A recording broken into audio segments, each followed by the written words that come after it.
Yo era el comandante del Área 51. Mentí y dije que nunca había trabajado allí. Es la base militar secreta más famosa del mundo. Aceptamos las condiciones. Mantengan la boca cerrada. Sus vidas o las vidas de otros dependen de ello. Ahora, por primera vez, los hombres que trabajaron en el Área 51 cuentan su versión.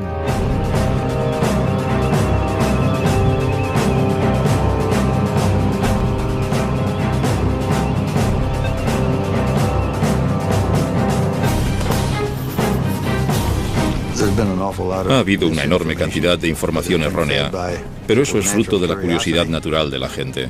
Si no sabes lo que está pasando, quieres averiguarlo.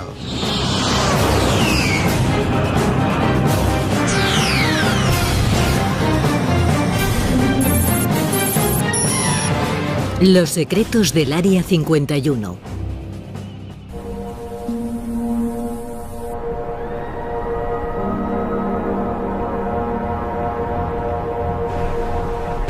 La agencia nunca ha admitido y nunca admitirá que existe un Área 51. Fin de la historia.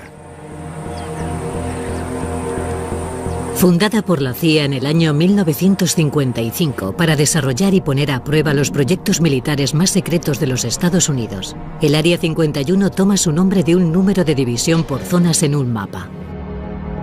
Si bien oficialmente no existe, las imágenes de satélite del desierto de Nevada muestran hoy 7 pistas y más de 25 hangares. El acceso a la base, envuelta en el secretismo, ha sido siempre muy restringido. Pero finalmente, los programas que la iniciaron están siendo desclasificados y los recuerdos pueden sacarse a la luz.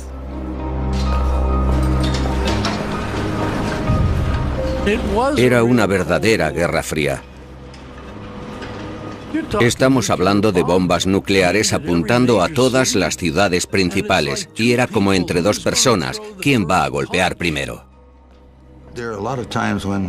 Hay muchos momentos en que la democracia tiene que dar paso al control estricto, como el militar, para poder llevar a cabo algo que permita sobrevivir a tu nación. Esa es la idea que tenemos todos, creo yo. Cuando nos reuníamos no se permitían bolígrafos ni papel. Ni siquiera los pilotos hablaban entre ellos. No se escribía nada. Todo está en nuestras cabezas. Cuando entrábamos en el programa se nos daba un nombre en clave. Mi primer nombre fue Ken y el último empezaba por C como Collins, pero era Colmar. C-O-L-M-A-R. En mi caso, no soy tan curioso. Me parecía bien que fuera algo secreto. Quiero decir, si no necesito saber, no pregunto. Me dijeron, no te preocupes nunca por averiguar tu nivel de autorización. Tienes la autorización de los más altos cargos de Washington, D.C. Ellos tienen un equipo para saber lo que haces, lo que dices, a dónde vas.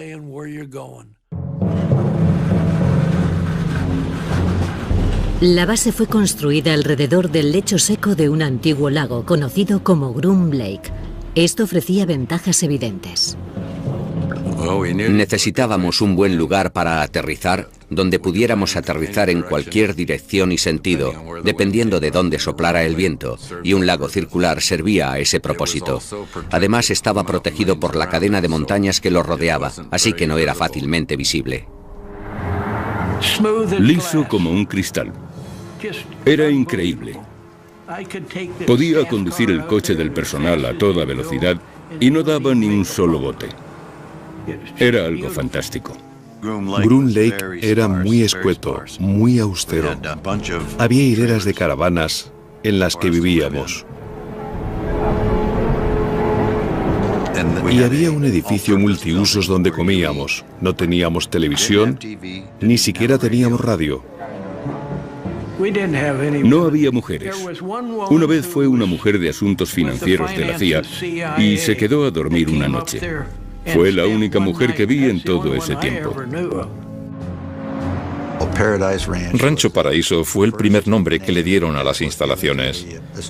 Pensaban que aquello mitigaría el golpe de la austeridad. Era como un intento de convencer a la gente, quizá, de que no era tan malo como parecía. Creo que el encanto del Área 51 era únicamente que había un trabajo que hacer. Nadie que no fuera necesario iba allí. Probablemente nadie querría ir allí, porque no eran en absoluto unas vacaciones. Era un trabajo muy duro. La CIA necesitaba un tipo determinado de hombre para trabajar en el Área 51. Éramos seleccionados como una especie de guerreros silenciosos. Durante los controles de seguridad, se eliminaba a una buena cantidad de gente por ser poco discreta. Me habían seleccionado para mi primera misión secreta y fui al cine mientras mi mujer iba de compras con mi madre. Y a mitad de la película entra una mujer, una chica joven, aproximadamente de mi edad. Y en mitad de la película me pregunta si vivo en Las Vegas, cuánto tiempo llevo en Las Vegas y a qué me dedico. No le gustaron mis respuestas. A la media hora se levantó y se fue. Y a menudo pienso, ¿cuánto tiempo llevaría siguiéndome? ¿Me estaría siguiendo? ¿O era simplemente una de las chicas de Las Vegas en busca de un cliente? Nunca lo sabré.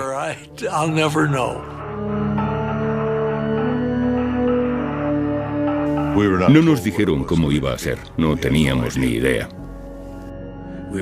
Nos dijeron, es un asunto extremadamente sensible y no se puede hablar de ello con nadie. Las entrevistas se realizaban en habitaciones de hotel. Este hombre había pasado ya por todo y le preguntaron, tenemos un proyecto secreto en el oeste, nos gustaría que trabajaras en él. ¿Estarías interesado? Y él dijo, tengo que consultarlo con mi mujer. Y le dijeron, bien, hazlo. Cuando volvió a la habitación se habían ido, habían recogido y se habían marchado. Nunca volvió a verlos. El hecho de que tuviera que preguntarle a su mujer si podía trabajar o no en un proyecto secreto lo descartó por completo. No volvieron a proponérselo.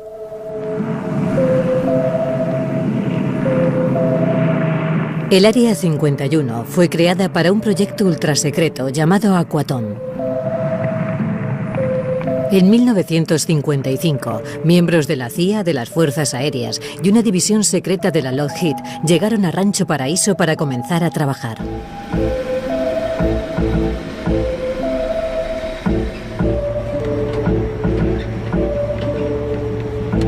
Es lo único que nos dijeron. Nos presentábamos voluntarios a algo con los ojos cerrados. La mayoría de la gente no aceptó, pero yo lo hice. Y sabíamos que teníamos que ir a recoger un traje de presión, así que sabíamos que se trataba de algo a gran altitud. Por encima de los 15.000 metros la sangre hierve, si no cuentas con presurización. Así que si había una despresurización, el motor fallaba y te encontrabas por encima de los 15.000 metros, el traje te salvaría. Seleccionaron a un fabricante en Boston que hacía los trajes por encargo. Tenían que ser hechos a medida, muy ajustados al cuerpo. Así que fuimos a David Clark, que hacía sostenes para Sears, recuerdo. Nos lo ajustaban, nos íbamos a casa, volvíamos y nos lo volvían a ajustar una vez hecho. No podíamos decir ni quiénes éramos ni lo que íbamos a hacer, solo que necesitábamos un traje de presión. Bien.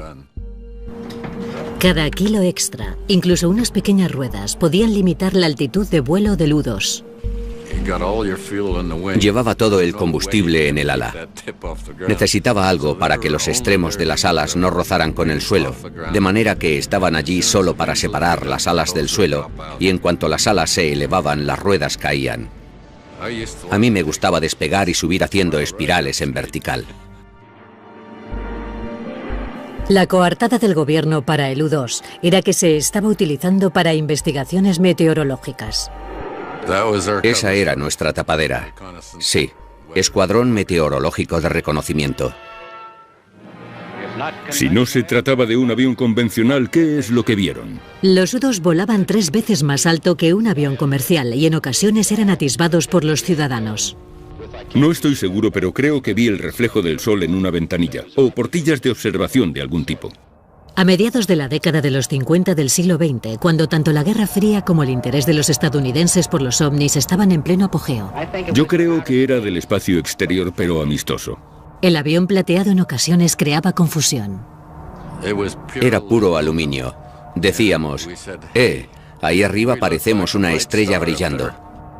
Los pilotos tenían la orden de negarlo todo, hasta a los controladores aéreos. Había noticias de que avistaban objetos volando a grandes altitudes y contactaban con ellos, pero no obtenían más que evasivas. Si volaba a lo largo de la frontera de Canadá, el controlador me preguntaba cuál era mi altitud. En realidad era muy exacto, pero yo le decía, no, va a tener que recalibrar su equipo. Esa no es nuestra altitud. Hacia 1957, los vuelos no reconocidos de los U-2 eran el origen de la mitad de los avistamientos de ovnis comunicados, pero eso no era nada comparado con lo que estaba por llegar.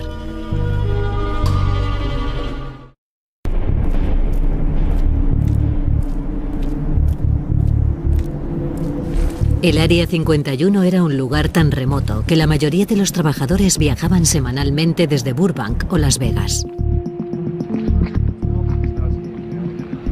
Normalmente mi familia estaba durmiendo cuando me levantaba. El lunes de madrugada te levantabas, cogías el coche y llegabas a tiempo de coger el avión que normalmente salía a las 8. Nunca sabíamos cómo íbamos a salir de allí. A menudo bromeábamos con eso. Una semana volaban llevando bombas y la semana siguiente volaban llevando pollos. Nunca sabías lo que había en la bodega del avión al que te subías. Al bajar del Lockheed Constellation, pasabas por seguridad, te chequeaban, tenías que recoger tu chapa y comprobaban tu identidad. Se hacía eso rutinariamente. Las medidas de seguridad eran muy estrictas. Jim Friedman viajaba diariamente. Tenía 3 hijos y lo típico en el colegio era, ¿en qué trabaja tu padre? Yo les decía que reparaba televisores. Y mi mujer estaba tan ocupada criando a los niños, preparándolos para ir al colegio, que no se preocupaba mucho, porque en efecto veía que yo andaba siempre trasteando con televisores.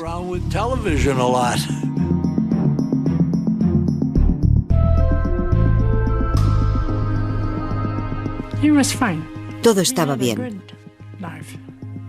Vivíamos una buena vida, aunque a veces se pasaba hasta una semana sin venir a casa. Pero me llamaba y decía que tenía que trabajar. Los niños, especialmente mi hija, preguntaban, ¿dónde está papá? ¿Está trabajando? Pero yo no sabía lo que hacía.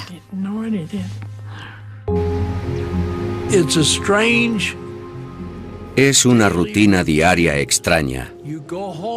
Llegas a casa por la noche. Tu mujer te pregunta, ¿qué tal te ha ido hoy el día? Y tú, evasivo, contestas, normal. He reparado unos cuantos televisores.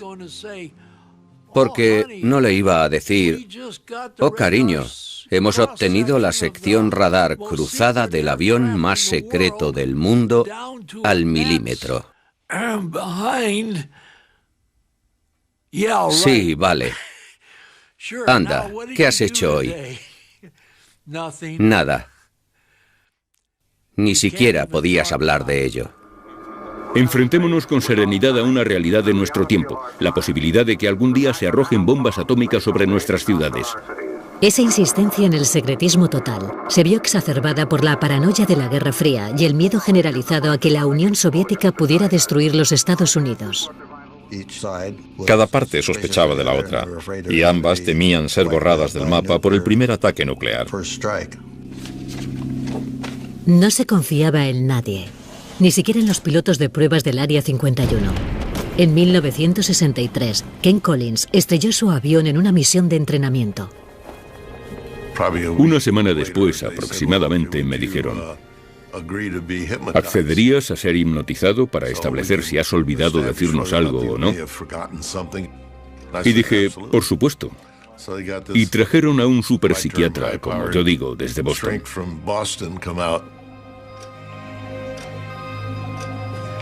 Pero no consiguió hipnotizarme. Se sentó frente a mí y me habló y me miró fijamente, y yo estaba tranquilo, como siempre, y no pudo hacerlo.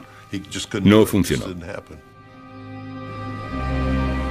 Unos días después, el médico militar de la Lockheed me llamó y me dijo, ¿accederías a que te administráramos pentotal sódico? Y dije, sí, lo haré encantado. Le dije a mi mujer, me voy a la Lockheed, tengo que ir a trabajar. Y ella me dijo, es domingo, nunca trabajas los domingos.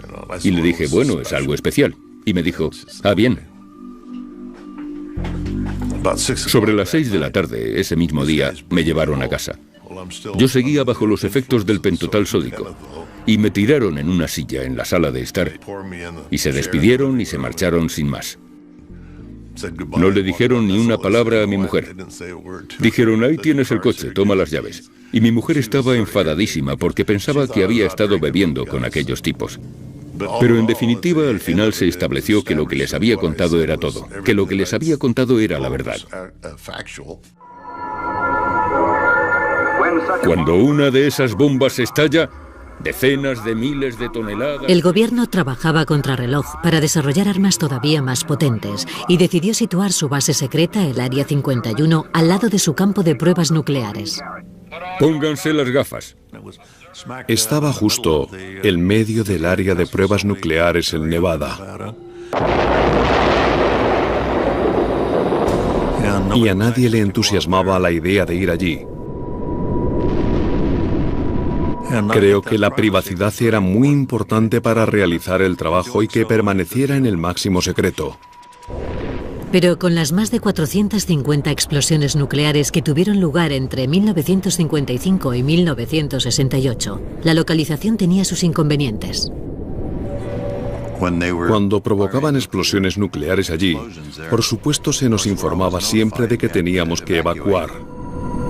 En una ocasión tuvieron que pasar 2 semanas por el tiempo, principalmente porque los vientos no eran favorables. Teníamos que llevar medidores de radiación para asegurarnos de que estábamos limpios. Una vez estaba en la pista, por alguna razón, y se produjo una explosión en Yucca Flats, y vi realmente una onda expansiva en el suelo avanzando hacia mí. Se veía realmente el terreno subir y bajar, subir y bajar. Era una explosión subterránea. Era impresionante ver hundirse el terreno formando aquellos enormes círculos.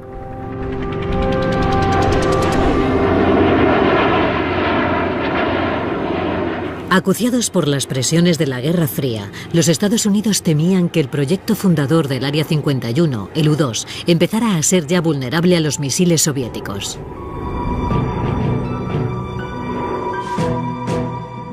El plan era desarrollar un avión tripulado, sucesor del U-2, con mucha menor vulnerabilidad y con mayores capacidades.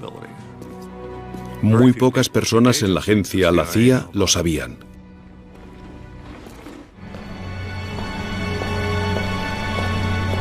A finales de los 50, el Área 51 tenía un nuevo proyecto secreto. Yo empecé en el 1958 trabajando en lo que se llamó Oxcart. En 1960 se me notificó que había sido seleccionado para algún tipo de programa espacial. Le propusimos a la CIA un avión que volaría a grandes altitudes, por encima de los 27 kilómetros. El objetivo era hacerlo volar tan rápido y tan alto como fuera posible, y tan difícil de detectar por los radares como fuera posible. Iba tan deprisa que, si estabas en California, volando de norte a sur, solo con girar a tales velocidades o a tales altitudes, ya no estabas en el estado de California. Era tan rápido que te sacaba fuera. En la Guerra Fría, la información era tan poderosa como las armas. El Oxcart estaba diseñado para ser la herramienta de espionaje suprema de los Estados Unidos. El primer avión sigiloso del mundo. Volaba lo bastante rápido y a la suficiente altura como para escapar a los misiles. Miles de personas trabajaban en el proyecto dentro de las instalaciones de la Lockheed en Burbank, California.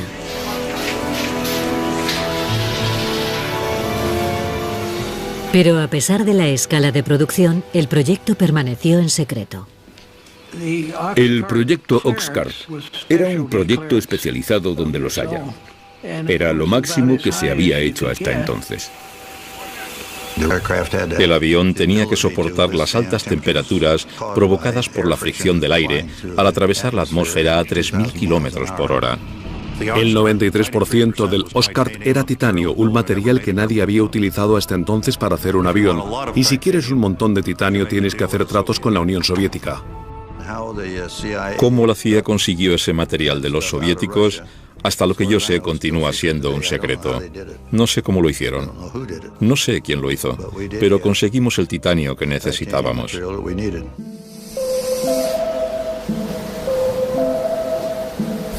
Cuando el prototipo del Oxcart estuvo listo, el gobierno tenía que trasladarlo hasta el Área 51 desde la cadena de producción en California.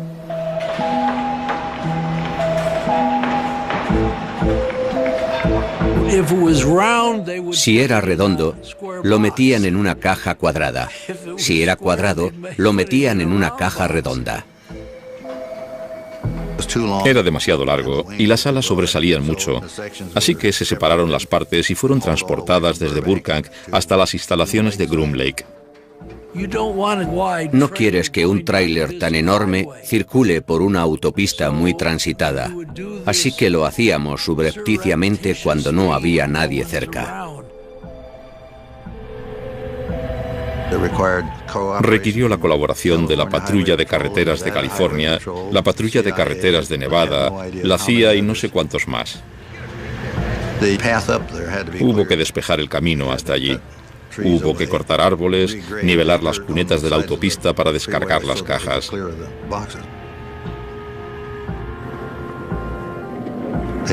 Nadie tenía que saber lo que había en las cajas, pero sí sabían que era algo que había que proteger y guardar en secreto. Así que fue una operación enorme, solo el subirlos hasta allí, a las instalaciones de Groom Lake.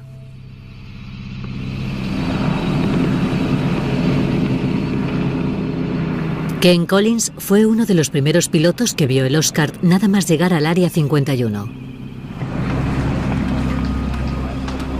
Subí a la zona y el oficial de operaciones que estaba allí dijo: ¿quieres ver lo que vas a pilotar? Y dije: por supuesto.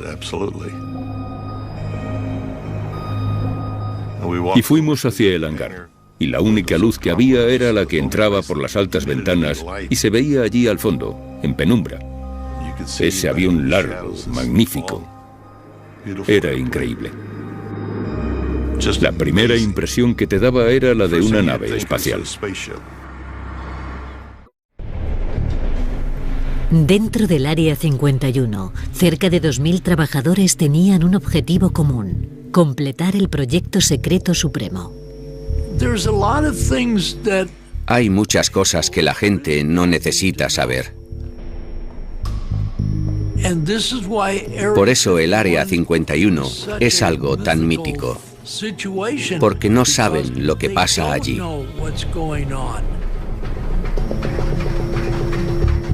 El Área 51 tenía un solo propósito, y era desarrollar el Oxcart y ponerlo a operar en el extranjero.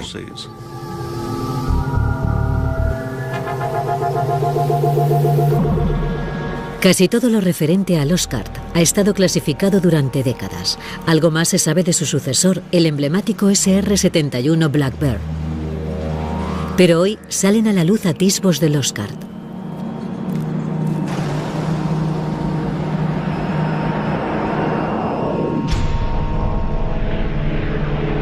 El Oxcart fue el primer avión de sigilo del mundo, diseñado para ser casi imposible de detectar por los radares enemigos. La prueba en la que participé consistía en volar un Oxcart sobre una estación de radar y básicamente se trataba de averiguar si estos aviones podían volar sin ser detectados. Fui al edificio de control de radar para ver qué pasaba cuando el aparato lo sobrevolara. Y estaba allí de pie y nadie veía que pasara nada. Y de repente se oyó como si una escalera de mano o algo cayera sobre el tejado. Pero era la onda expansiva del avión. No lo habían detectado en los radares. Así que parecía que funcionaba. El Oxcart podía volar de costa a costa en 70 minutos, pero su único propósito era el espionaje. Estas imágenes de Corea del Norte fueron dadas a conocer por la CIA, pero nunca habían sido vistas por el gran público. Revelan la precisión con la que el Oxcart podía fotografiar objetos en el terreno desde 27.000 metros de altura y a una velocidad de 3.500 kilómetros por hora. La cámara iba instalada en un avión que volaba a Mach 3. La cámara era de 12 pulgadas. Pensemos en un objeto en el terreno sobre el que se coloca una cuadrícula con cuadrados de 30 por 30 centímetros aproximadamente, más o menos el tamaño de una baldosa, y cada uno de los cuadrados es o negro, o blanco, o gris. Un objeto de 30 centímetros de lado puede ser claramente identificado como un objeto, aunque no puedas precisar su estructura. Pero si haces una fotografía de un tanque, probablemente obtienes unos 500 puntos, y eso sí define perfectamente el tanque. Pero en el apogeo de la Guerra Fría, los hombres del Área 51 no eran los únicos con potentes cámaras. Los rusos tenían de 4 a 6 de lo que nosotros llamábamos cubos de basura. Había sistemas de rastreo por satélite y nos daban la información de cuándo iba a pasar un satélite. De manera que cuando se aproximaban a la zona lo guardábamos todo. Teníamos unas naves de emergencia y si había algún avión en el exterior cuando se acercaba un satélite por el horizonte, lo escondían rápidamente en esas naves.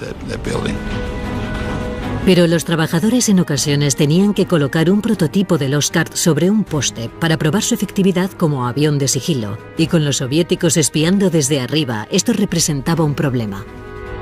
Un avión colocado sobre un poste era algo muy difícil de ocultar a los satélites. Había gente en el departamento de seguridad que opinaba que no podíamos permitirles que echaran un vistazo. Así que no había forma de manejar la situación, sino bajando la maqueta del poste, escondiéndola en un hangar para después volver a sacarla y colocarla de nuevo en su sitio. Eso hacía el trabajo difícil, muy difícil. Empezar a trabajar en el avión y tener que meterlo corriendo en el hangar. Y volver a sacarlo y meterlo y sacarlo. Era un fastidio. A pesar de los esfuerzos por esconder el avión secreto, los agentes de inteligencia descubrieron que la Unión Soviética tenía un dibujo del avión y había dado con la manera de detectar al Oxcart. Durante las pruebas que hacíamos a la luz del día, la radiación del sol lo calentaba todo, excepto las zonas de sombra. Si dejábamos la maqueta fija una media hora o así, la sombra proyectada podía ser captada por una cámara de infrarrojos posteriormente. Enseguida, los hombres del Área 51 empezaron a fabricar falsificaciones para que los soviéticos las descubrieran. Sabíamos que los satélites de infrarrojos llegaban y pintábamos la silueta de un avión exótico frente a uno de los hangares. La mayoría de ellos eran de cartón. Y justo antes de llegar el satélite teníamos un par de calentadores que colocábamos en la parte de la cola para que el satélite detectara una señal de calor como si el avión acabara de aterrizar. Queríamos hacerles creer que teníamos algo que ellos no tenían. Y estoy convencido de que malgastaron mucho tiempo y dinero en intentar averiguar qué era. En Washington, objetos fantasmas... Los trucos diseñados para proteger el Oxcart avivaron los rumores sobre el Área 51. Estuvieron varias horas persiguiendo a los objetos detectados en el campo del radar. El avión voló en 2.850 misiones desde Groom Lake, el Área 51 de las que nadie supo nada. El avión no existía. Y naturalmente, con los rayos del sol incidiendo adecuadamente, se divisaba, y aquello se convertía en un avistamiento ovni genuino. El general Sanford, director de inteligencia de las Fuerzas Aéreas, ha confirmado que los objetos no son armas secretas estadounidenses e insiste en la importancia de investigar el asunto. Esto ocurrió durante la época en que las Fuerzas Aéreas llevaban a cabo el proyecto Libro Azul de investigación de avistamientos ovni. Comenzaron a investigar y de repente se toparon con ese muro de seguridad. Esto es una misión secreta. Tienen que inventarse una historia de tapadera y olvidar el asunto. Hemos recibido y analizado entre 1000 y 2000 informes. De manera que los del proyecto Libro Azul, pobres, tenían que fabricar una historia para explicar los avistamientos. Con el debido respeto a las Fuerzas Aéreas, puede que se demuestre que algunos tienen una procedencia interplanetaria. Se advirtió a los controladores aéreos de la Administración Federal de Aviación de que no informaran sobre nada que se desplazara en el espacio aéreo estadounidense para no alarmar a la población. Los pilotos de las líneas aéreas comerciales nos creaban muchos problemas. Veían ascender al Blackbird hasta los 80.000 pies. Y los aviones comerciales estaban a 45 como mucho y llamaban a la torre. Gritaban como locos. Pero los veían y los pasajeros los veían. El FBI se reunía con los pilotos en el aeropuerto que aterrizaran y les hacían firmar una exposición involuntaria donde se comprometían a no revelar lo que acababan de ver. Pero cuando las cosas se pusieron desastrosamente mal en el Área 51, la máquina de cobertura se puso a trabajar a pleno rendimiento.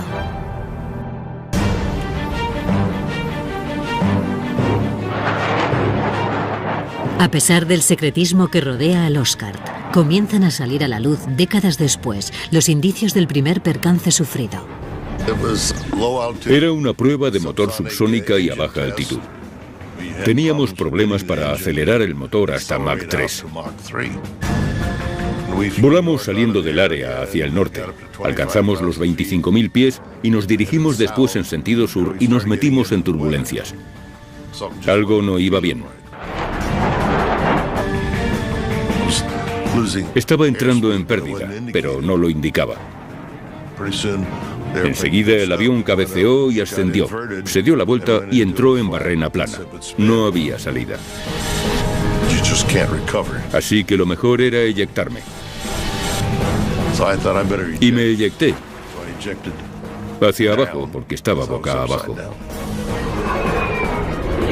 Ken tomó la decisión acertada y se eyectó. Lo que en esos momentos se me pasó por la mente fue que era una pena tener que saltar de ese magnífico avión.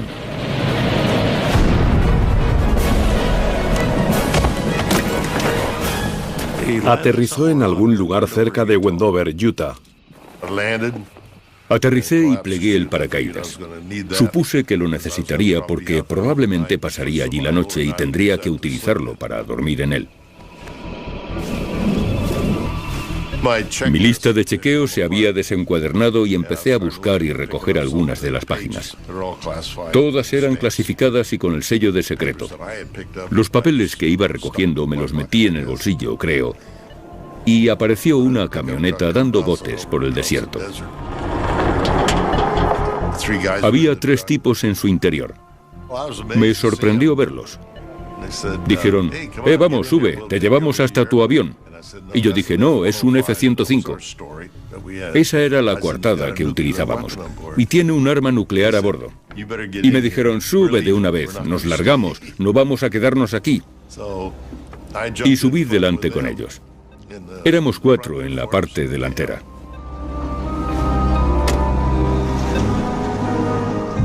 No sé dónde pensaban llegar si hubiera explotado la supuesta bomba. Debía estar tan cerca que no hubiera servido de nada.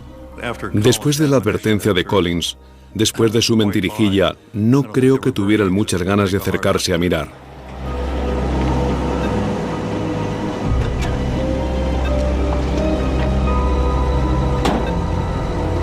Teníamos un número de teléfono al que podíamos llamar en caso de emergencia. Hice una llamada rápida, me identifiqué y no necesitaron saber más.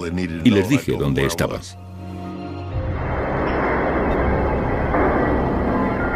Aquello le dio a la agencia unos 2 días para salir a recoger los pedazos y limpiar todo aquello. De otra manera podría haberse convertido en una feria.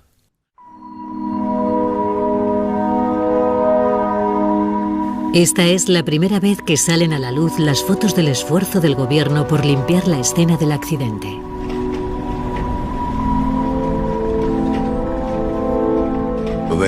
Había 2 hombres del equipo de supervivencia que eran parte del equipo de seguridad que después se acercaron a caballo y estuvieron recorriendo toda la zona peinándola para ver si quedaba algo allí que fuera clasificado. Entre la coartada y la localización remota, la limpieza fue suficiente para mantener en secreto durante décadas el lugar del accidente. Se dijo que había sido un F-105 lo que se había estrellado. Cerca de las bases militares se estrellan muchos aviones y el asunto se olvidó. 50 años después, el historiador aeroespacial Peter Merlin ha localizado el lugar exacto donde cayó el avión y que el gobierno intentó borrar de la historia. Estamos entrando en la zona de los restos. Como parte del esfuerzo por limpiar el lugar donde se estrelló el avión, las piezas más grandes se cortaron con un soplete y volaron hasta el Área 51 a bordo de un avión carguero. Ha registrado el desierto durante años utilizando la información aparecida en documentos desclasificados. Este memorándum secreto fue desclasificado por la CIA. Dice, todo resto del 1-23 ha sido retirado del lugar del accidente. Sin embargo, mi experiencia me dice que siempre queda algo. Esta pieza de aquí es parte de la estructura del ala. La A es de A12, la W de wing, ala, y 667 era el número de pieza. Esto es del interior de la cabina. Tiene el sello de inspección de los equipos especiales. Este es el cráter del impacto. Hay titanio por todas partes. Este sí es grande. Es chapa de titanio de gran grosor. Aquí es exactamente donde el fuselaje de cola golpeó el terreno. A ambos lados se ven sendas depresiones causadas por las góndolas. Aquí estoy en medio de una depresión causada por la góndola de uno de los motores. Esto sería similar a lo que ocurriría hoy en día si un avión secreto del Área 51 se estrellara. Seguramente implementarían el mismo tipo de restricciones de seguridad. También inventarían una tapadera.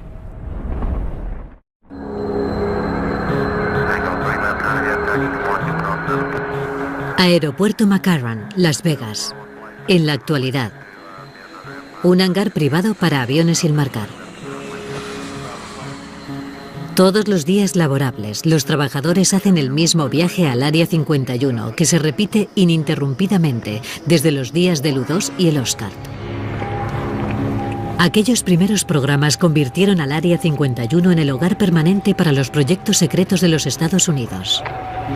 Si vuelves allí y miras todos los informes, nunca despegó un avión de Groom Lake. Nada fue lo que parece. 963, autorizado a despegar. Y el misterio continúa hoy. El presupuesto militar secreto anual es de más de 41.000 millones de euros, el más elevado de la historia de los Estados Unidos. Pero ni siquiera aquellos que en su día sacrificaron tanto por el Área 51 están al tanto de los secretos. Me gustaría saber lo que están haciendo, pero no lo sé. He oído incluso decir que el Área 51 es una tapadera para otra área mucho más secreta. No lo sé, tampoco puedo confirmar eso. No tengo ni idea. Ojalá lo supiera. El secretismo y las tapaderas continúan alimentando los rumores. Hay un montón de situaciones que la gente no puede saber que no son verdad. Así que creo que ha habido una enorme cantidad de información errónea, pero eso es fruto de la curiosidad natural de la gente. Si no sabes lo que está pasando, quieres averiguarlo. A menudo, incluso la más disparatada de las especulaciones contiene trazos de verdad. Está lo de las cámaras subterráneas que dicen que tenemos allí y túneles que llegan hasta Las Vegas. Y no hay absolutamente nada de eso. Cuando se hacían pruebas nucleares, en efecto, nos metíamos bajo tierra, porque en la superficie había radiactividad. Pero no hay nada de eso en el área. Y hay otro mito que circula estos últimos años, que dice que hemos conseguido alcanzar estas velocidades. Y toda esta tecnología, gracias a la tecnología inversa estudiando una nave alienígena. La verdad es esta. Hicimos ingeniería inversa allí. Pero se trataba de un MiG-21 soviético. Lo conseguimos en 1968 y lo desarmamos para ver cómo lo habían construido los rusos y después lo volvimos a montar y lo volamos. Incluso la teoría conspiratoria, que dice que el gobierno habría escenificado el alunizaje en el Área 51, tiene una ligera base de verdad. En los campos de pruebas atómicas, probamos el rover lunar que enviamos a la Luna. Probamos todos los sistemas de soporte vital. Los astronautas fueron allí a entrenarse en los cráteres de las bombas atómicas, así que seguramente algunos de esos disparates vienen de ahí.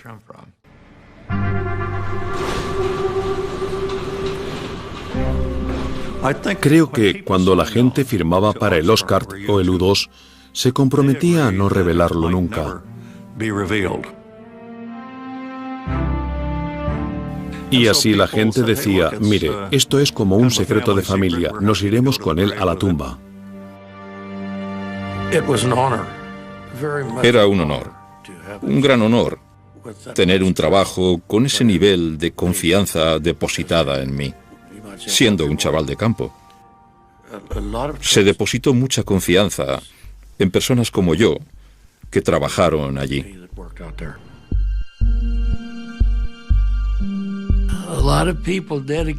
Muchos entregaron sus vidas. Algunas familias se rompieron porque las mujeres no sabían lo que sus esposos, si sus esposos llegarían a casa por la noche o no. No era un simple trabajo. Nos encomendaron una tarea y creíamos en ello y lo hicimos lo mejor que pudimos. Y estoy satisfecho de cómo salió.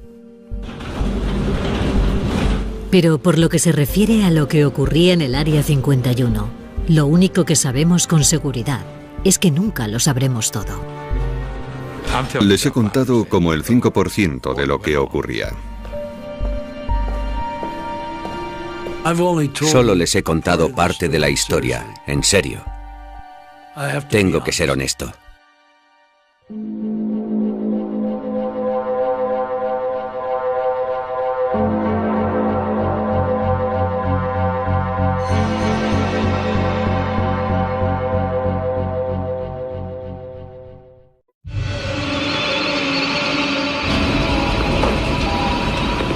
Yo era el comandante del Área 51.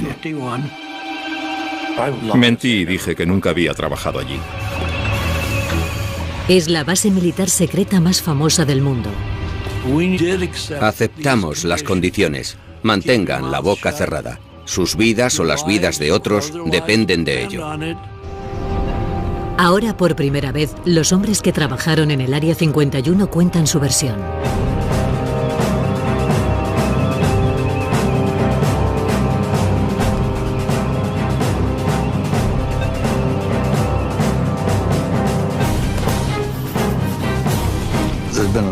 Ha habido una enorme cantidad de información errónea, pero eso es fruto de la curiosidad natural de la gente.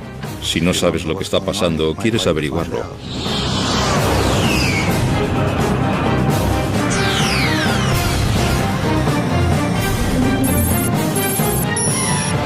Los secretos del Área 51.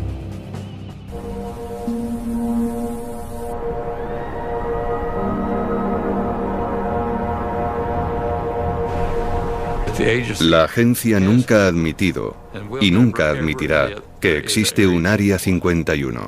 Fin de la historia. Fundada por la CIA en el año 1955 para desarrollar y poner a prueba los proyectos militares más secretos de los Estados Unidos, el Área 51 toma su nombre de un número de división por zonas en un mapa.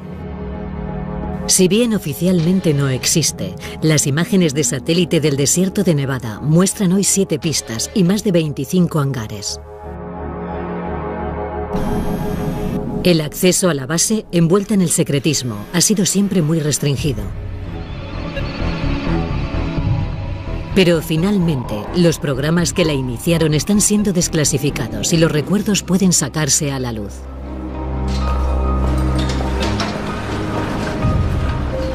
Era una verdadera guerra fría.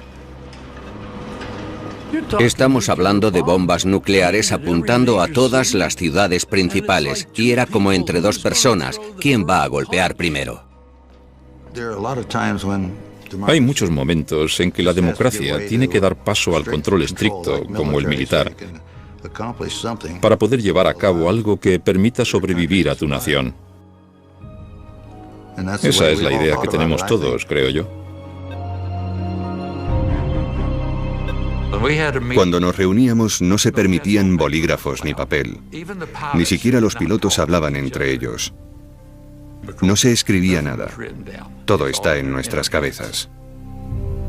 Cuando entrábamos en el programa se nos daba un nombre en clave. Mi primer nombre fue Ken, y el último empezaba por C como Collins, pero era Colmar. C-O-L-M-A-R. En mi caso, no soy tan curioso. Me parecía bien que fuera algo secreto. Quiero decir, si no necesito saber, no pregunto. Me dijeron, no te preocupes nunca por averiguar tu nivel de autorización. Tienes la autorización de los más altos cargos de Washington, D.C. Ellos tienen un equipo para saber lo que haces, lo que dices, a dónde vas.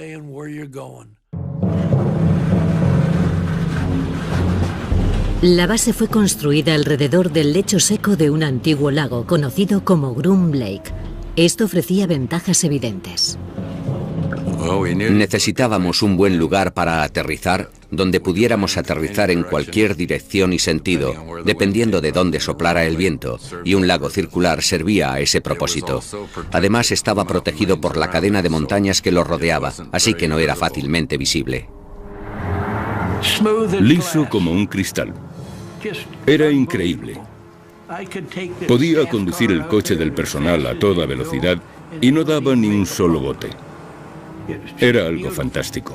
Groom Lake era muy escueto, muy austero. Había hileras de caravanas en las que vivíamos. Y había un edificio multiusos donde comíamos. No teníamos televisión, ni siquiera teníamos radio. No había mujeres. Una vez fue una mujer de asuntos financieros de la CIA y se quedó a dormir una noche. Fue la única mujer que vi en todo ese tiempo. Rancho Paraíso fue el primer nombre que le dieron a las instalaciones.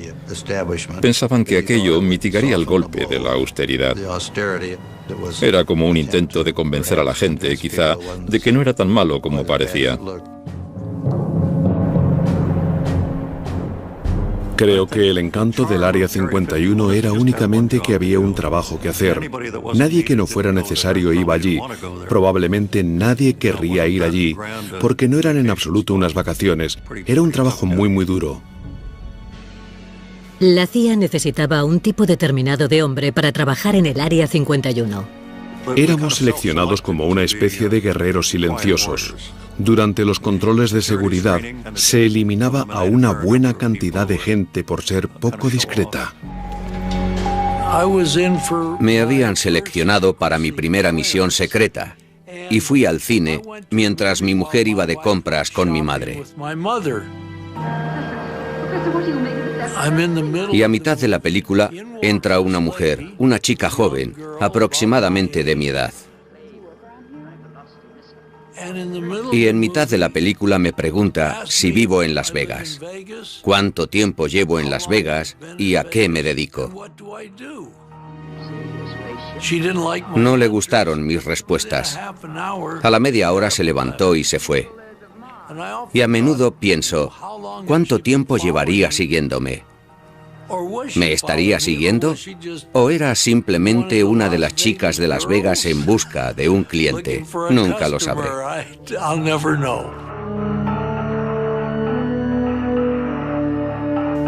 No nos dijeron cómo iba a ser, no teníamos ni idea.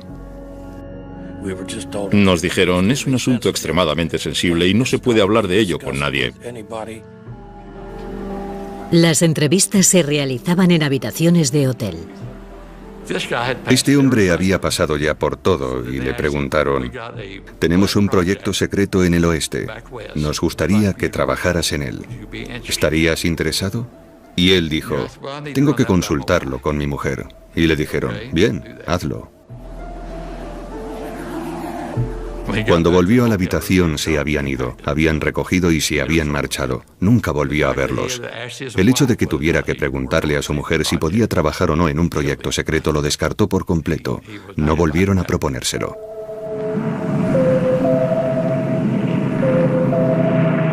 El Área 51 fue creada para un proyecto ultrasecreto llamado Aquatom. En 1955, miembros de la CIA, de las Fuerzas Aéreas y una división secreta de la Lockheed llegaron a Rancho Paraíso para comenzar a trabajar.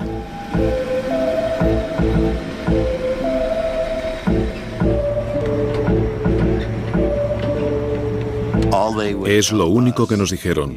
Nos presentábamos voluntarios a algo con los ojos cerrados. La mayoría de la gente no aceptó, pero yo lo hice. Y sabíamos que teníamos que ir a recoger un traje de presión, así que sabíamos que se trataba de algo a gran altitud. Por encima de los 15.000 metros la sangre hierve, si no cuentas con presurización. Así que si había una despresurización, el motor fallaba y te encontrabas por encima de los 15.000 metros, el traje te salvaría. Seleccionaron a un fabricante en Boston que hacía los trajes por encargo. Tenían que ser hechos a medida, muy ajustados al cuerpo. Así que fuimos a David Clark, que hacía sostenes para Sears, recuerdo. Nos lo ajustaban, nos íbamos a casa, volvíamos y nos lo volvían a ajustar una vez hecho. No podíamos decir ni quiénes éramos ni lo que íbamos a hacer, solo que necesitábamos un traje de presión. Cada kilo extra, incluso unas pequeñas ruedas, podían limitar la altitud de vuelo del U-2. Llevaba todo el combustible en el ala. Necesitaba algo para que los extremos de las alas no rozaran con el suelo, de manera que estaban allí solo para separar las alas del suelo, y en cuanto las alas se elevaban, las ruedas caían. A mí me gustaba despegar y subir haciendo espirales en vertical. La coartada del gobierno para el U-2 era que se estaba utilizando para investigaciones meteorológicas. Esa era nuestra tapadera. Sí, Escuadrón Meteorológico de Reconocimiento. Si no se trataba de un avión convencional, ¿qué es lo que vieron? Los U-2 volaban 3 veces más alto que un avión comercial y en ocasiones eran atisbados por los ciudadanos. No estoy seguro, pero creo que vi el reflejo del sol en una ventanilla, o portillas de observación de algún tipo. A mediados de la década de los 50 del siglo XX, cuando tanto la Guerra Fría como el interés de los estadounidenses por los ovnis estaban en pleno apogeo. Yo creo que era del espacio exterior, pero amistoso. El avión plateado en ocasiones creaba confusión. Era puro aluminio. Decíamos, ahí arriba parecemos una estrella brillando. Los pilotos tenían la orden de negarlo todo, hasta a los controladores aéreos. Había noticias de que avistaban objetos volando a grandes altitudes y contactaban con ellos, pero no obtenían más que evasivas. Si volaba a lo largo de la frontera de Canadá, el controlador me preguntaba cuál era mi altitud. En realidad era muy exacto, pero yo le decía, no, va a tener que recalibrar su equipo, esa no es nuestra altitud. Hacia 1957, los vuelos no reconocidos de los U-2 eran el origen de la mitad de los avistamientos de ovnis comunicados, pero eso no era nada comparado con lo que estaba por llegar.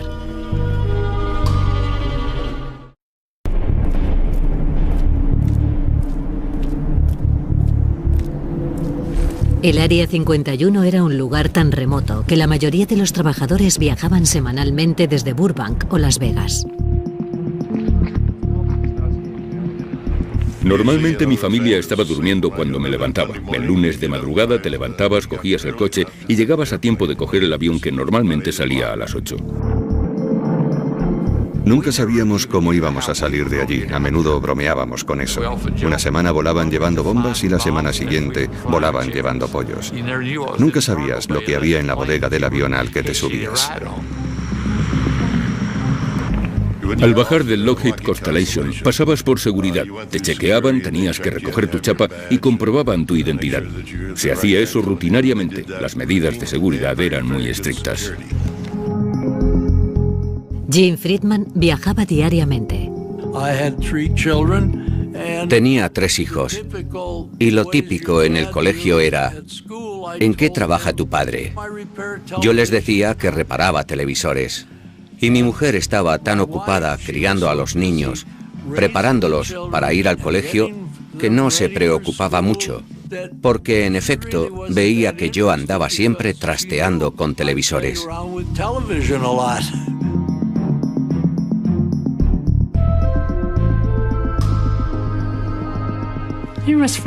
Todo estaba bien. Vivíamos una buena vida, aunque a veces se pasaba hasta una semana sin venir a casa. Pero me llamaba y decía que tenía que trabajar. Los niños, especialmente mi hija, preguntaban: ¿dónde está papá? ¿Está trabajando? Pero yo no sabía lo que hacía.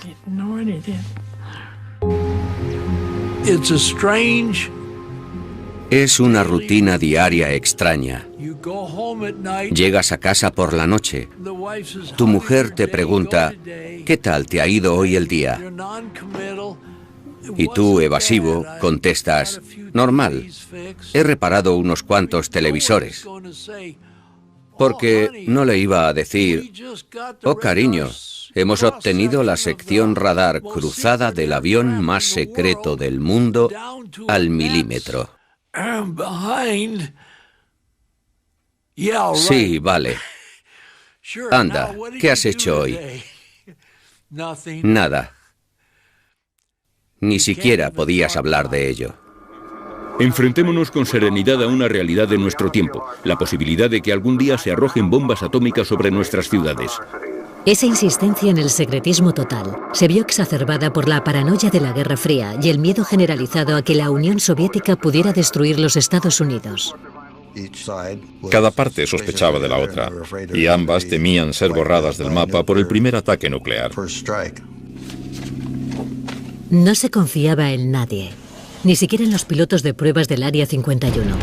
En 1963, Ken Collins estrelló su avión en una misión de entrenamiento.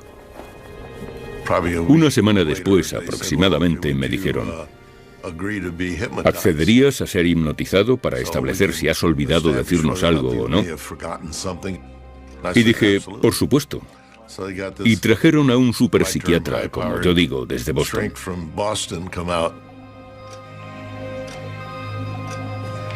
Pero no consiguió hipnotizarme. Se sentó frente a mí y me habló y me miró fijamente, y yo estaba tranquilo, como siempre, y no pudo hacerlo. No funcionó. Unos días después, el médico militar de la Lockheed me llamó y me dijo: ¿accederías a que te administráramos pentotal sódico? Y dije: sí, lo haré encantado. Le dije a mi mujer: me voy a la Lockheed, tengo que ir a trabajar. Y ella me dijo: es domingo, nunca trabajas los domingos. Y le dije: bueno, es algo especial. Y me dijo: ah, bien. Sobre las 6 de la tarde, ese mismo día, me llevaron a casa. Yo seguía bajo los efectos del pentotal sódico, y me tiraron en una silla en la sala de estar, y se despidieron y se marcharon sin más. No le dijeron ni una palabra a mi mujer. Dijeron: ahí tienes el coche, toma las llaves. Y mi mujer estaba enfadadísima porque pensaba que había estado bebiendo con aquellos tipos. Pero en definitiva, al final se estableció que lo que les había contado era todo, que lo que les había contado era la verdad. Cuando una de esas bombas estalla, Decenas de miles de toneladas. El gobierno trabajaba contrarreloj para desarrollar armas todavía más potentes y decidió situar su base secreta, el Área 51, al lado de su campo de pruebas nucleares. Pónganse las gafas. Estaba justo en medio del área de pruebas nucleares en Nevada. Y a nadie le entusiasmaba la idea de ir allí. Creo que la privacidad era muy importante para realizar el trabajo y que permaneciera en el máximo secreto. Pero con las más de 450 explosiones nucleares que tuvieron lugar entre 1955 y 1968, la localización tenía sus inconvenientes. Cuando provocaban explosiones nucleares allí, por supuesto se nos informaba siempre de que teníamos que evacuar. En una ocasión tuvieron que pasar 2 semanas por el tiempo, principalmente porque los vientos no eran favorables. Teníamos que llevar medidores de radiación para asegurarnos de que estábamos limpios. Una vez estaba en la pista, por alguna razón, y se produjo una explosión en Yucca Flats, y vi realmente una onda expansiva en el suelo avanzando hacia mí. Se veía realmente el terreno subir y bajar, subir y bajar. Era una explosión subterránea. Era impresionante ver hundirse el terreno formando aquellos enormes círculos.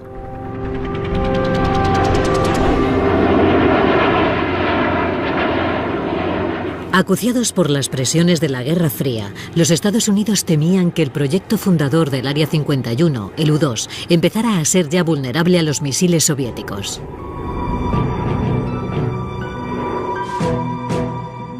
El plan era desarrollar un avión tripulado sucesor del U-2, con mucha menor vulnerabilidad y con mayores capacidades. Muy pocas personas en la agencia, la CIA, lo sabían.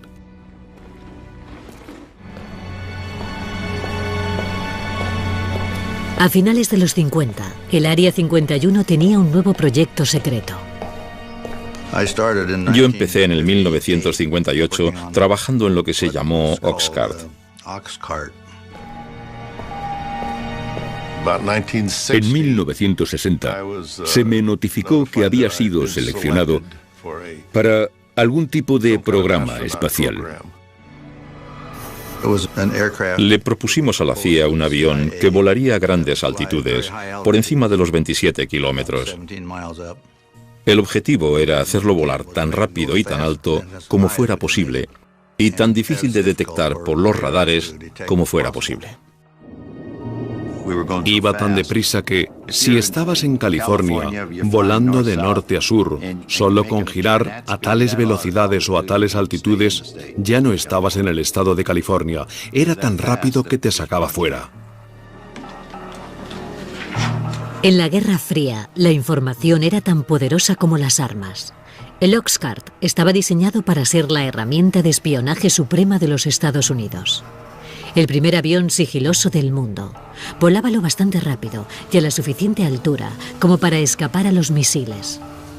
Miles de personas trabajaban en el proyecto dentro de las instalaciones de la Lockheed en Burbank, California.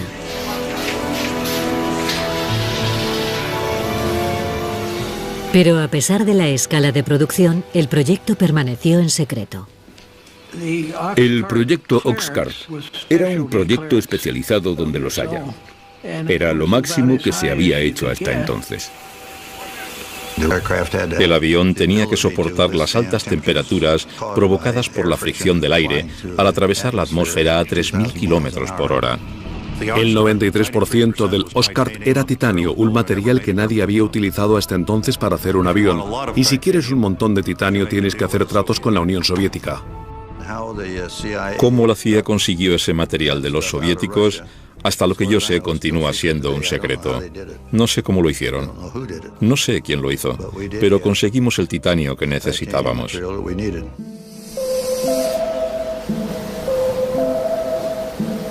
Cuando el prototipo del Oxcart estuvo listo, el gobierno tenía que trasladarlo hasta el Área 51 desde la cadena de producción en California.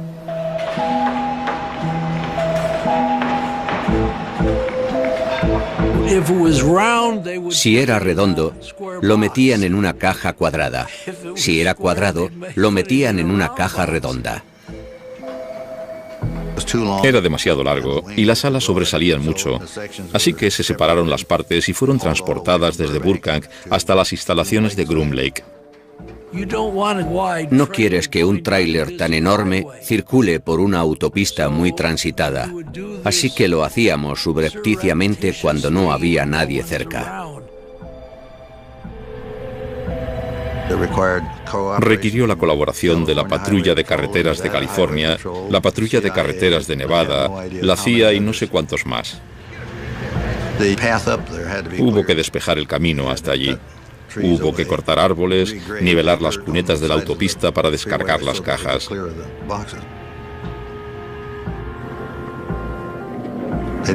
Nadie tenía que saber lo que había en las cajas, pero sí sabían que era algo que había que proteger y guardar en secreto. Así que fue una operación enorme, solo el subirlos hasta allí, a las instalaciones de Groom Lake.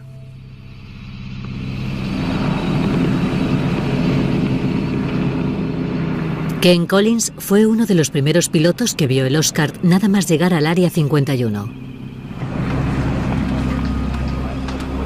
Subí a la zona y el oficial de operaciones que estaba allí dijo: ¿quieres ver lo que vas a pilotar? Y dije: por supuesto. Y fuimos hacia el hangar. Y la única luz que había era la que entraba por las altas ventanas y se veía allí al fondo, en penumbra. Ese avión largo, magnífico. Era increíble. La primera impresión que te daba era la de una nave espacial. Dentro del Área 51, cerca de 2.000 trabajadores tenían un objetivo común: completar el proyecto secreto supremo. Hay muchas cosas que la gente no necesita saber. Por eso el Área 51 es algo tan mítico, porque no saben lo que pasa allí.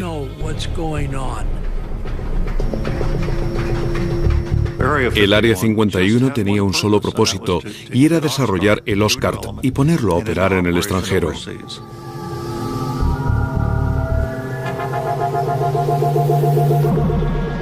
Casi todo lo referente al Oscar ha estado clasificado durante décadas. Algo más se sabe de su sucesor, el emblemático SR-71 Blackbird.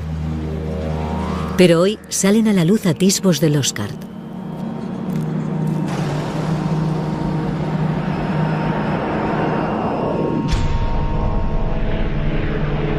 El Oscar fue el primer avión de sigilo del mundo, diseñado para ser casi imposible de detectar por los radares enemigos. La prueba en la que participé consistía en volar un Oxcart sobre una estación de radar y básicamente se trataba de averiguar si estos aviones podían volar sin ser detectados. Fui al edificio de control de radar para ver qué pasaba cuando el aparato lo sobrevolara. Y estaba allí de pie y nadie veía que pasara nada. Y de repente se oyó como si una escalera de mano o algo cayera sobre el tejado. Pero era la onda expansiva del avión. No lo habían detectado en los radares. Así que parecía que funcionaba. El Oscar podía volar de costa a costa en 70 minutos, pero su único propósito era el espionaje. Estas imágenes de Corea del Norte fueron dadas a conocer por la CIA, pero nunca habían sido vistas por el gran público. Revelan la precisión con la que el Oscar podía fotografiar objetos en el terreno desde 27.000 metros de altura y a una velocidad de 3.500 kilómetros por hora. La cámara iba instalada en un avión que volaba a Mach 3. La cámara era de 12 pulgadas. Pensemos en un objeto en el terreno sobre el que se coloca una cuadrícula con cuadrados de 30 por 30 centímetros aproximadamente, más o menos el tamaño de una baldosa, y cada uno de los cuadrados es o negro, o blanco, o gris. Un objeto de 30 centímetros de lado puede ser claramente identificado como un objeto, aunque no puedas precisar su estructura. Pero si haces una fotografía de un tanque, probablemente obtienes unos 500 puntos, y eso sí define perfectamente el tanque. Pero en el apogeo de la Guerra Fría, los hombres del Área 51 no eran los únicos con potentes cámaras. Los rusos tenían de 4 a 6 de lo que nosotros llamábamos cubos de basura. Había sistemas de rastreo por satélite y nos daban la información de cuándo iba a pasar un satélite. De manera que cuando se aproximaban a la zona lo guardábamos todo. Teníamos unas naves de emergencia y si había algún avión en el exterior cuando se acercaba un satélite por el horizonte, lo escondían rápidamente en esas naves.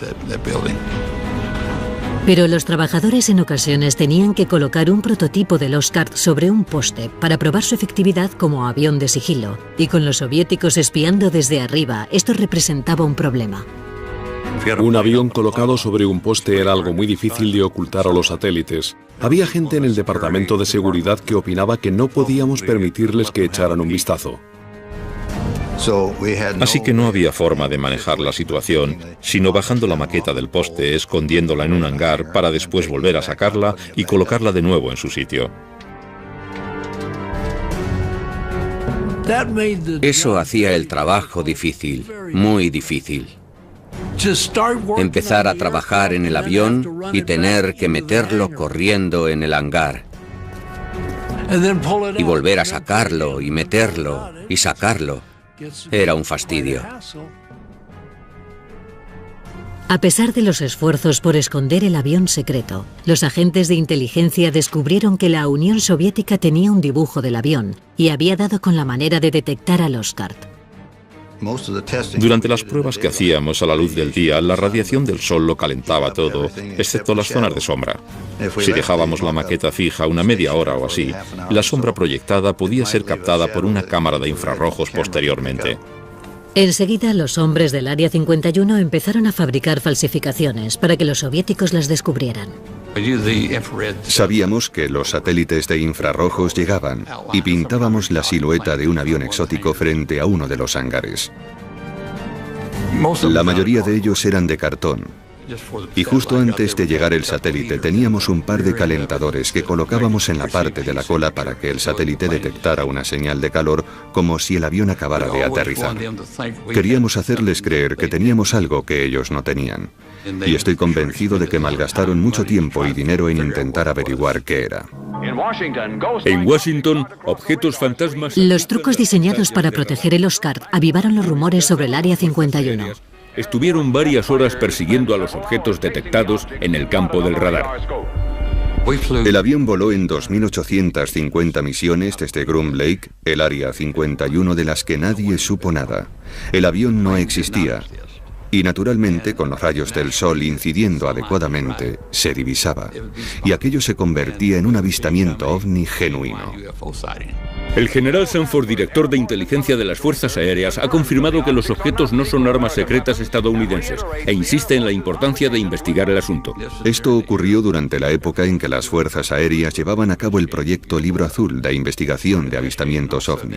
Comenzaron a investigar y de repente se toparon con ese muro de seguridad. Esto es una misión secreta. Tienen que inventarse una historia de tapadera y olvidar el asunto. Hemos recibido y analizado entre 1.000 y 2.000 informes. De manera que los del proyecto Libro Azul, pobres, tenían que fabricar una historia para explicar los avistamientos. Con el debido respeto a las fuerzas aéreas, puede que se demuestre que algunos tienen una procedencia interplanetaria. Se advirtió a los controladores aéreos de la Administración Federal de Aviación de que no informaran sobre nada que se desplazara en el espacio aéreo estadounidense para no alarmar a la población. Los pilotos de las líneas aéreas comerciales nos creaban muchos problemas. Veían ascender al Blackbird hasta los 80.000 pies.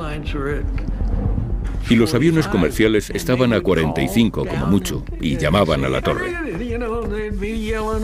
Gritaban como locos. Pero los veían y los pasajeros los veían. El FBI se reunía con los pilotos en el aeropuerto que aterrizaran y les hacían firmar una exposición involuntaria donde se comprometían a no revelar lo que acababan de ver. Pero cuando las cosas se pusieron desastrosamente mal en el Área 51, la máquina de cobertura se puso a trabajar a pleno rendimiento.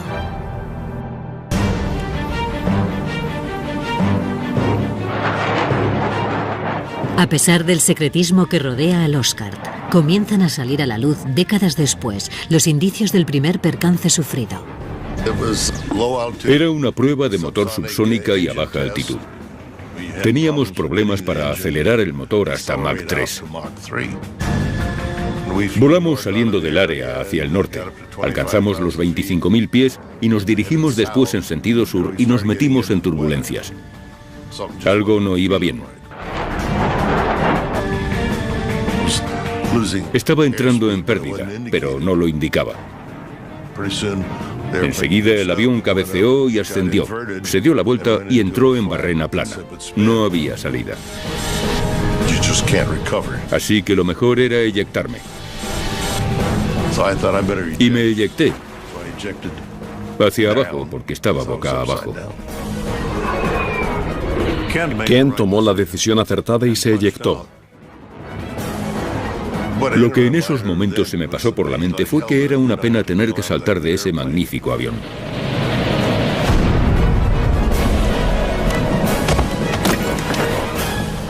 Aterrizó en algún lugar cerca de Wendover, Utah. Aterricé y plegué el paracaídas. Supuse que lo necesitaría porque probablemente pasaría allí la noche y tendría que utilizarlo para dormir en él. Mi lista de chequeo se había desencuadernado y empecé a buscar y recoger algunas de las páginas. Todas eran clasificadas y con el sello de secreto. Los papeles que iba recogiendo me los metí en el bolsillo, creo, y apareció una camioneta dando botes por el desierto. Había 3 tipos en su interior. Me sorprendió verlos. Dijeron, vamos, sube, te llevamos hasta tu avión. Y yo dije, no, es un F-105. Esa era la coartada que utilizábamos. Y tiene un arma nuclear a bordo. Y me dijeron, sube de una vez, nos largamos, no vamos a quedarnos aquí. Y subí delante con ellos. Éramos 4 en la parte delantera.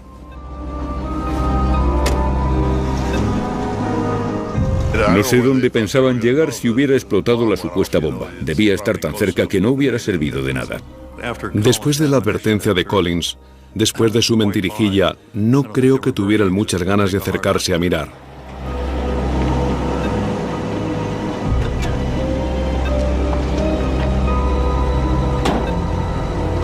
Teníamos un número de teléfono al que podíamos llamar en caso de emergencia. Hice una llamada rápida, me identifiqué y no necesitaron saber más. Y les dije dónde estaba.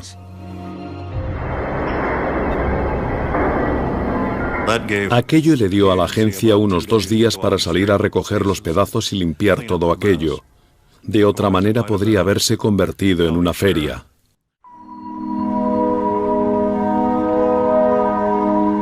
Esta es la primera vez que salen a la luz las fotos del esfuerzo del gobierno por limpiar la escena del accidente.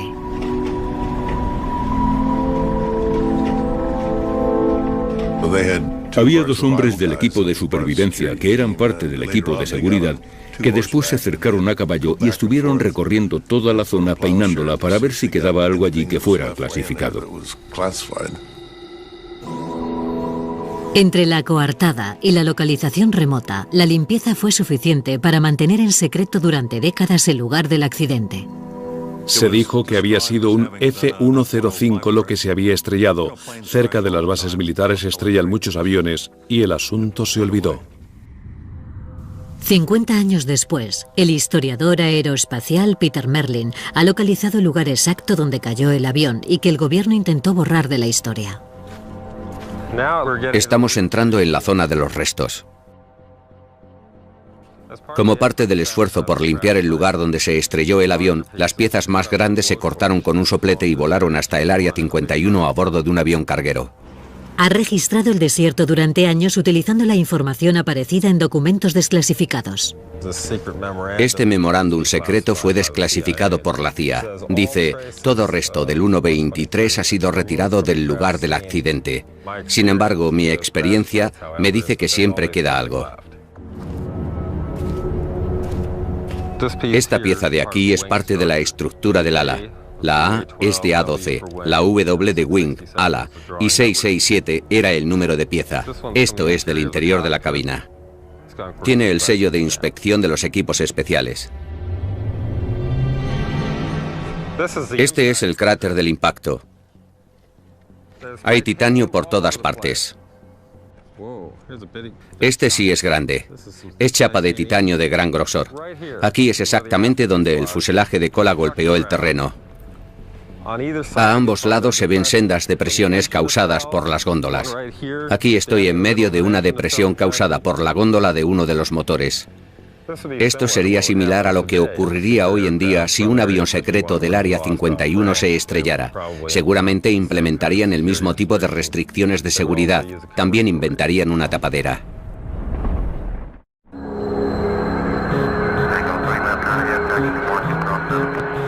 Aeropuerto McCarran, Las Vegas.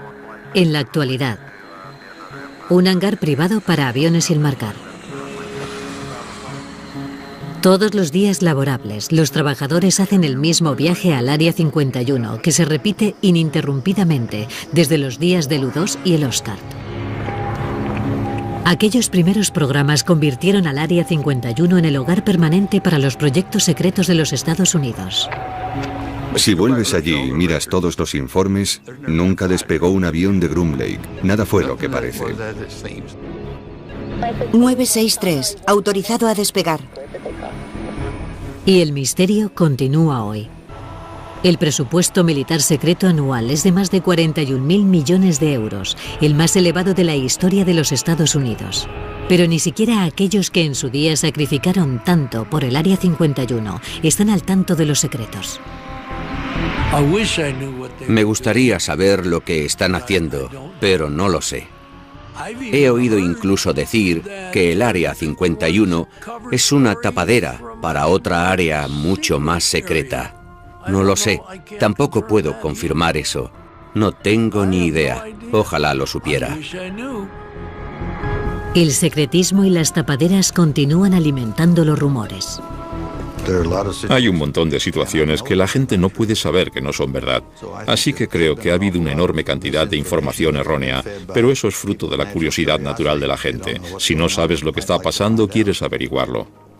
A menudo, incluso la más disparatada de las especulaciones contiene trazos de verdad. Está lo de las cámaras subterráneas que dicen que tenemos allí y túneles que llegan hasta Las Vegas. Y no hay absolutamente nada de eso. Cuando se hacían pruebas nucleares, en efecto, nos metíamos bajo tierra, porque en la superficie había radiactividad. Pero no hay nada de eso en el área. Y hay otro mito que circula estos últimos años, que dice que hemos conseguido alcanzar estas velocidades. Y toda esta tecnología, gracias a la tecnología inversa estudiando una nave alienígena. La verdad es esta. Hicimos ingeniería inversa allí. Pero se trataba de un MiG-21 soviético. Lo conseguimos en 1968 y lo desarmamos para ver cómo lo habían construido los rusos y después lo volvimos a montar y lo volamos. Incluso la teoría conspiratoria, que dice que el gobierno habría escenificado el alunizaje en el Área 51, tiene una ligera base de verdad. En los campos de pruebas atómicas, probamos el rover lunar que enviamos a la Luna. Probamos todos los sistemas de soporte vital. Los astronautas fueron allí a entrenarse en los cráteres de las bombas atómicas, así que seguramente algunos de esos disparates vienen de ahí.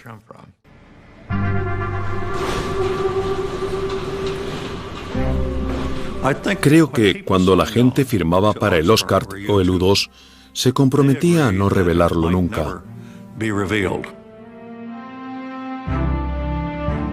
Y así la gente decía, mire, esto es como un secreto de familia, nos iremos con él a la tumba.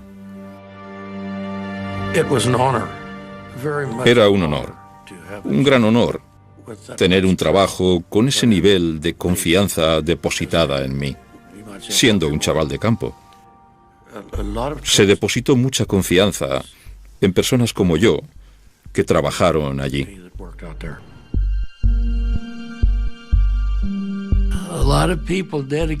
Muchos entregaron sus vidas. Algunas familias se rompieron porque las mujeres no sabían lo que sus esposos, si sus esposos llegarían a casa por la noche o no. No era un simple trabajo. Nos encomendaron una tarea y creíamos en ello y lo hicimos lo mejor que pudimos. Y estoy satisfecho de cómo salió. Pero por lo que se refiere a lo que ocurría en el Área 51, lo único que sabemos con seguridad es que nunca lo sabremos todo. Les he contado como el 5% de lo que ocurría. Solo les he contado parte de la historia, en serio. Tengo que ser honesto.